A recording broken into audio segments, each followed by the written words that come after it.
سیدی یا حبیب اللہ، الصلاۃ والسلام علیک یا سیدی یا نبی اللہ وعلی آلک واصحابک یا سیدی یا نور اللہ۔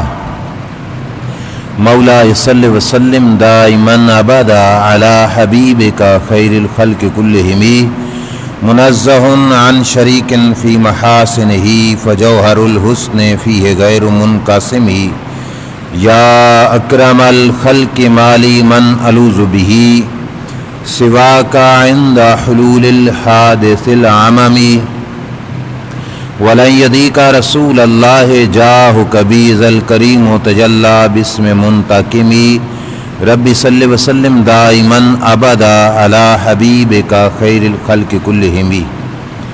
اللہ جل مجدہ الکریم کی حمد و ثنا اور حضور سید المرسلین خاتم النبیین امام الانبیاء حضرت محمد مصطفیٰ احمد مجتبیٰ صلی اللہ تعالی علیہ وعلی آلہ وبارک وسلم کے دربار غربار میں ہدیہ درود و سلام بصدد و احترام عرض کرنے کے بعد، معزز سامعین السلام علیکم ورحمۃ اللہ وبرکاتہ۔ شوال مکرم کا یہ دوسرا جمعہ شریف ہے جس میں ہمیں حاضری کی سعادت نصیب ہو رہی ہے۔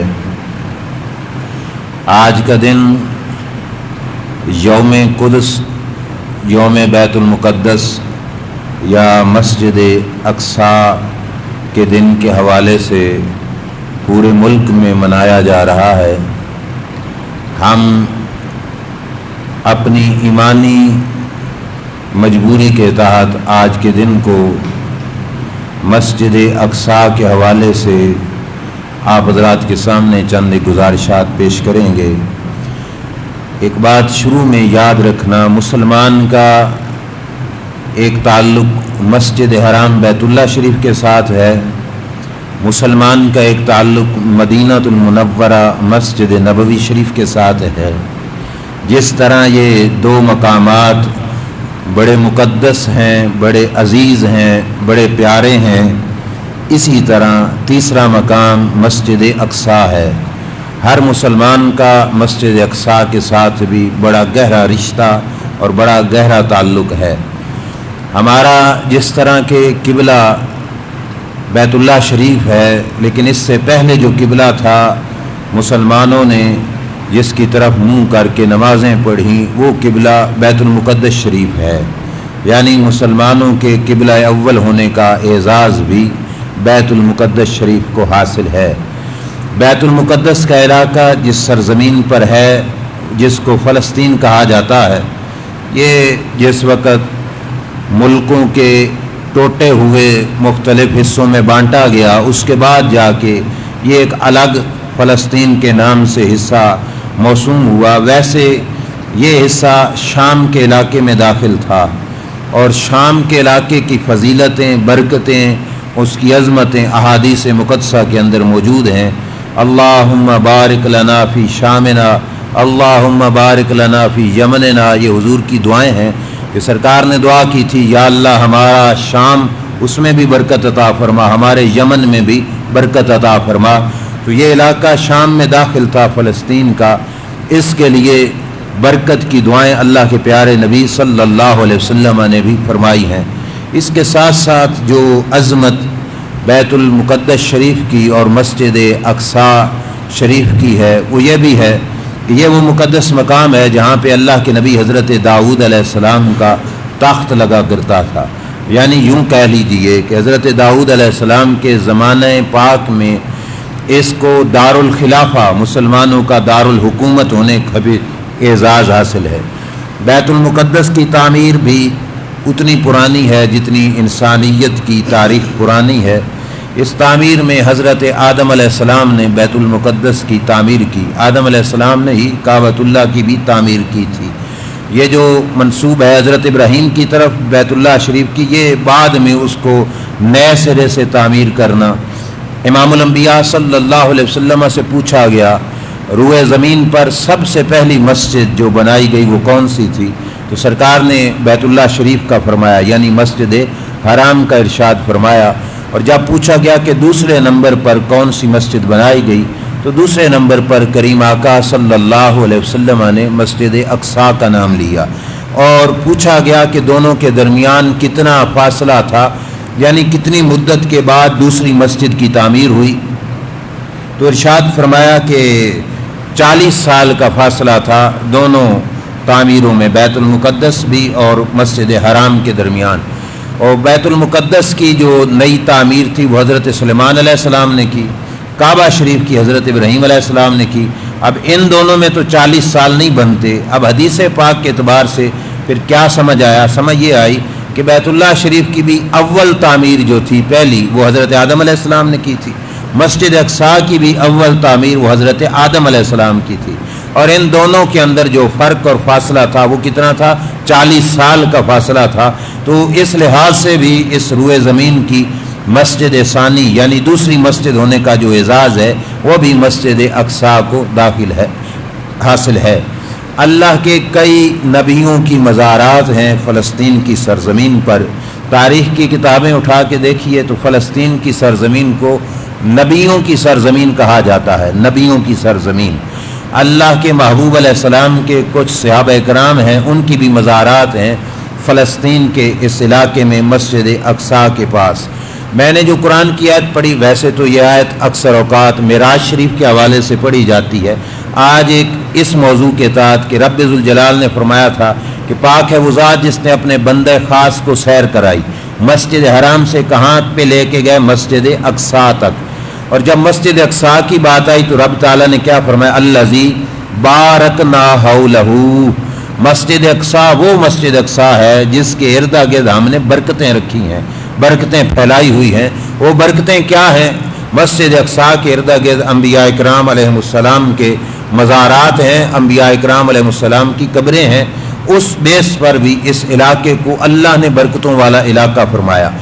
فلسطین کے ساتھ ہمارا جو اسلام کے اعتبار سے، چونکہ وہاں پہ ہمارے مسلمان بھائی رہتے ہیں، یہ تو ایک رشتہ ہے ہی ہے، لیکن اس اعتبار سے بھی ہمارے لیے وہ ایک عظیم جگہ ہے کہ جس جگہ کے متعلق رب تعالیٰ فرمائے کہ یہ وہ جگہ ہے کہ جس جگہ پر اللہ نے اپنے برکتوں کا نزول فرمایا ہے۔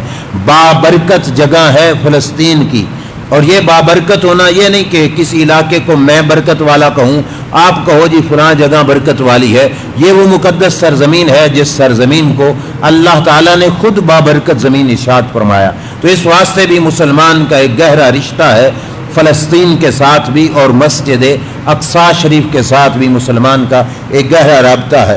اور ایک اور بھی بڑی پیاری بات اور اہم بات یہ بھی ہے کہ آج سے جو وقت، جس وقت میں ہم گزر رہے ہیں، اس سے پیچھے جاؤ، زمانہ مصطفیٰ صلی اللہ علیہ وسلم حضور کے زمانے سے لے کے آج تک تقریباً 1400 سال سے کچھ عرصہ زیادہ گزر چکا ہے۔ اس 1400 سال کے عرصے میں 1300 سال مسجد اقصیٰ مسلمانوں کے پاس رہی۔ کتنا عرصہ؟ 1300 سال۔ یہود کے پاس بس فقط جو ہے وہ 100 سال کا ان کا قبضہ ہے۔ اس اعتبار سے بھی حق بیت المقدس کے ساتھ مسلمانوں کا گہرا ہے۔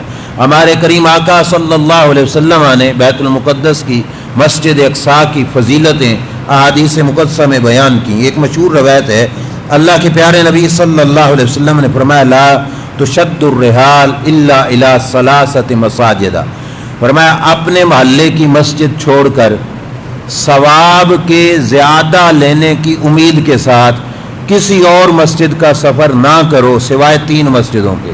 محلے کی مسجد کو اس نیت سے چھوڑنا کہ میں یہاں نہیں نماز پڑھوں گا، وہاں پڑھوں گا تو مجھے ثواب زیادہ ہوگا، تو فرمایا نہیں، یہ سفر اس نیت سے کرنے کی اجازت نہیں سوائے 3 مسجدوں کے۔ وہ 3 مسجدیں کون سی ہیں؟ فرمایا اگر کوئی محلے کی مسجد چھوڑ کر ثواب زیادہ ڈھونڈنے کے لیے سفر کرے تو پہلا سفر مسجد حرام کی طرف بنتا ہے کہ وہ مسجد حرام کی طرف سفر کرے تو وہ جائز ہوگا، اور کسی مسجد کی طرف سفر جائز نہیں۔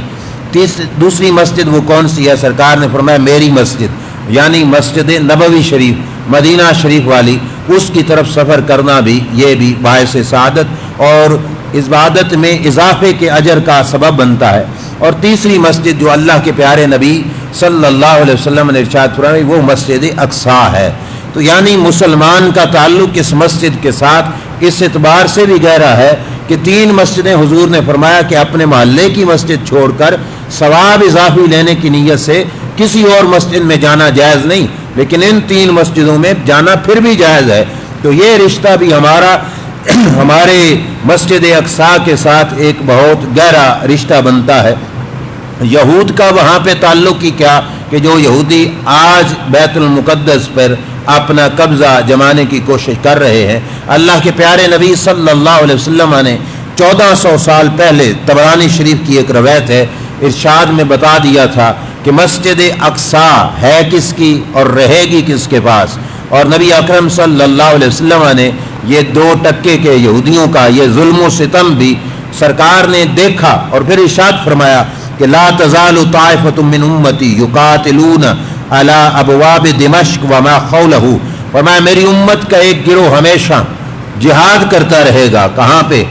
دمشق کے دروازوں پر بھی، اور فرمایا وعلی ابواب بیت المقدس، فرمایا بیت المقدس کے دروازوں پر بھی میری امت کا ایک گروہ جہاد کرتا رہے گا۔ اب یہ دیکھو مدینے کے تاجدار صلی اللہ علیہ وسلم کی نگاہ نبوت آج جو جہاد بیت المقدس پہ فلسطینی کر رہے ہیں وہ کتنا بابرکت جہاد ہے کہ اس جہاد کی فضیلت رب کے نبی علیہ السلام نے فرمائی کہ میری امت کا یعنی میرے ماننے والوں کا ایک گروہ اللہ کے فضل سے جہاد کرتا رہے گا بیت المقدس کے دروازوں پر، اور فرمایا لا یضرهم خذلان من خذلهم، فرمایا جو بھی ان کو رسوا کرنے کی کوشش کرے گا رسوا نہیں کر پائے گا، ان کو تکلیف پہنچانے کی کوشش کرے گا اگرچہ شہادتیں ہوں گی، خون دیا جائے گا، لیکن یہ لوگ کبھی بھی اپنے مقصد میں ناکام نہیں ہوں گے، رسوا نہیں ہوں گے، ذلیل نہیں ہوں گے، خار نہیں ہوں گے۔ یہ اللہ کے پیارے نبی صلی اللہ علیہ وسلم نے فرمایا لأن من خذلهم ظاہرین الی ان تقوم الساعہ، فرمایا ان کو رسوا کرنے والے وہ ہمیشہ مغلوب رہیں گے، اور اللہ جو یہاں پر کھڑے ہو کر جہاد کا پرچم بلند کریں گے اللہ ان کو قیامت تک ان کا جھنڈا اونچا ہی رکھے گا۔ یہ فضیلت رب کے پیارے نبی صلی اللہ علیہ وسلم نے ارشاد فرمائی، اور فرمایا کوئی شخص ان کو رسوا نہیں کرے گا۔ یہ بات تو آج کل ہمارا نوجوان طبقہ بلکہ بچہ بھی آنکھوں سے دیکھ چکا ہے، ہمارے اخباری نمائندگان بھی اور ٹی وی چینلز کے لوگ بھی اس بات کا مشاہدہ کر چکے ہیں کہ ایک طرف یہود کی کمپنی کے لوگ ہاتھوں میں بڑی بڑی گنیں اٹھا کر کھڑے ہیں، اور دوسری طرف مسلمانوں کا چھوٹا سا بچہ ہاتھ میں پتھر کا روڑا اٹھا کے ان کے ساتھ جھگڑ رہا ہے، ان کے ساتھ لڑ رہا ہے۔ وہ کون سی طاقت ہے جو اتنے بڑے بڑے جو ہے فوجیوں کے سامنے بھی اس چھوٹے بچے کو تو قوت دے رہی ہے؟ اور رب کے نبی کا وہ فرمان ہے کہ سرکار نے فرمایا تھا میری امت کا ایک گروہ بیت المقدس کے دروازوں پر کھڑے ہو کر حق کی خاطر لڑتا رہے گا، اور کوئی بھی رسوا کرنے والا ان کو رسوا نہیں کر پائے گا، کوئی بھی ذلیل کرنے والا ان کو ذلیل نہیں کر پائے گا۔ لوگ جو معذور ہیں وہ بھی پتھروں کے ساتھ، جو ٹینکوں والے ہیں ان کے ساتھ جھگڑ پڑتے ہیں، لڑ پڑتے ہیں، اور اللہ تعالیٰ ان کے حوصلے بلند کیے ہوئے ہے۔ اگرچہ جو 57 اسلامی ممالک ہیں وہ اپنا کردار نہیں ادا کر رہے، مسلمان ہونے کے ناطے ہمارا حق تھا کہ ہم ان کے کندھے سے کندھا جوڑ کر یہود کی آنکھوں میں آنکھیں ڈال کر ہم یہ کہتے خبردار آج کے بعد بیت المقدس کا رخ نہ کرنا، یہ مکہ بھی ہمارا ہے، مدینہ بھی ہمارا ہے، اور بیت المقدس بھی ہمارا ہے، اس کے ساتھ ہمارا پرانا تعلق ہے۔ اگرچہ یہ غیرت مسلمان ممالک کے حکمرانوں کو نہیں ہوئی، لیکن ایک بات یاد رکھنا، آج کے دن کے حوالے سے ہماری گورنمنٹ نے اعلان کیا کہ ہم احتجاج کے اعتبار سے دن منائیں گے۔ آپ مجھے بتاؤ، جس کا جتنا اختیار ہو، پاور ہو، وہ اس اعتبار سے نیکی کرے۔ احتجاج کمزور طبقہ کرتا ہے، طاقتور احتجاج نہیں کرتا، طاقتور اپنا بدلہ لیتا ہے۔ احتجاج تو حصہ ہے کمزور کا، احتجاج کرے تو کوئی ہمارے جیسا بندہ کرے جس کے پاس کوئی اقتدار نہیں۔ تم اقتدار کی کرسیوں پہ بیٹھے ہوئے ہو، سب کچھ تمہارے ہاتھ میں ہے، اور تم بھی صرف احتجاج کرو، یہ احتجاج والی نیکی نہیں۔ تم فوج بھیجنے کا اعلان کرو، تم وہاں پہ جا کے ان کے کندھے کے ساتھ کندھا ملا کے جہاد کا اعلان کرو، یہ تمہارا حق ہے۔ وہ کسی بزرگ نے بڑی پیاری بات کہی کہ ایک مسجد کے امام صاحب مسجد میں آئے تو علاقے کا جو چودھری تھا وہ جھاڑو اٹھا کے مسجد میں نا صفائی کر رہا تھا، چودھری وڈیرا، تو انہوں نے